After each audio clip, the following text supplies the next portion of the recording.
Now come to the follicular carcinoma, which is the type of the thyroid carcinoma. What's the pathogenesis behind the thyroid follicular carcinoma? There will be a RAS mutation. The RAS mutation which will ultimately stimulate the mitotic activated protein kinase and the phosphoinositide 3 kinase. There will be a amplification of the P1K3CA amplification. The loss of function in the PTEN there is because PTEN has got the inhibitory effect on the RAS. There will be a translocation between the 2 chromosome and the 3 chromosome, which result in the fusion of the PAX8 gene and the PPARG gene. What will be the result? These genes are implicated in the terminal differentiation of the cell. Now come to the risk factor of the follicular carcinoma. What are the risk factor of the follicular carcinoma? Deficiency of iodine in the diet. Basically, the follicular carcinoma are present in the 20 to 40% of the cases. It's more common in the women, 3 ratios into 1. Its peak age for the follicular carcinoma is 40 to 60 years of. Now come to the morphology of the follicular carcinoma. Grossly, we will see the appearance, color, and what are the degenerative changes present in the morphology of the follicular carcinoma. Appearance wise, it will be a single or the solitary nodule, well circumscribed. Means well circumscribed. This is the well circumscribed. Widely infiltrative. Why is it widely infiltrative?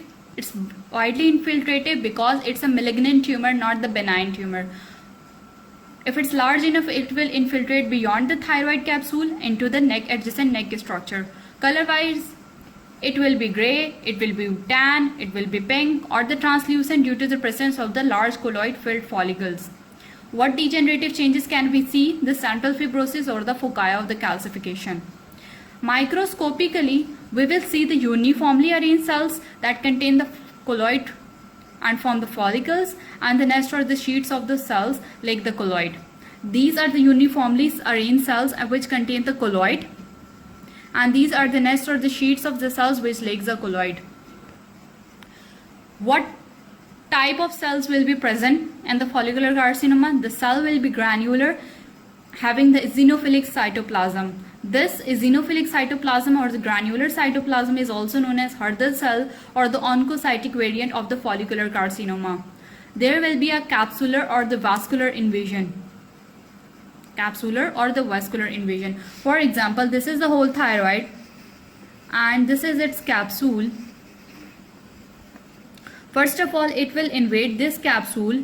The tumor is going to invade this capsule, and ultimately these are the blood vessels present in the capsule. Then it will invade these blood vessels. This is known as the vascular invasion, and when it will invade this capsule, this is known as the capsular invasion. What is meant by the vascular invasion of the follicular carcinoma? The vascular invasion, it will confine just to the capsular vessel or the vascular spaces beyond the capsule. These are the blood vessels present in the tumor. What we will see in these blood vessels? There will be a tumor plugs in these intratumoral blood vessels. There will be no lymphatic spread. So, what happens if it's widely invasive? It will invade the thyroid parenchyma as well as the extrathyroidal soft tissues. It has the greater solid or the trabecular pattern, decreased follicular differentiation, increased mitotic activity.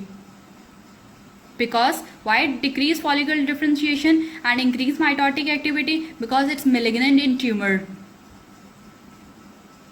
rapidly growing, or not well differentiated. Now comes to the clinical course. What we can see in the clinical course? It's slowly enlarging painless nodule. There will be a cold nodule. What is meant by the cold nodule? If the tumor will not take enough the large amount of iodine, then the normal parenchyma, this is known as the cold nodule. There will be a vascular dissemination into the bone, lung and the liver. Why there is a vascular dissemination to the bone, lung and the liver? Because there is no lymphatic spread, there is a hematogenous spread. Now comes to the prognosis of the, prognosis is depend on the invasion, how it invaded the other structure, extent of disease, stage and the presentation. If it's minimally invaded, the 10-year survival rate is 90%. What treatment we can do?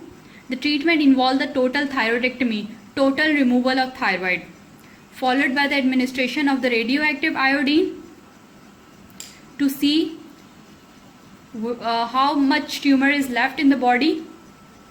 Then with the thyroid hormone to give the feedback inhibition of the remaining malignant tumor, then followed by the serum thyroglobulin for the monitoring tumor recurrence.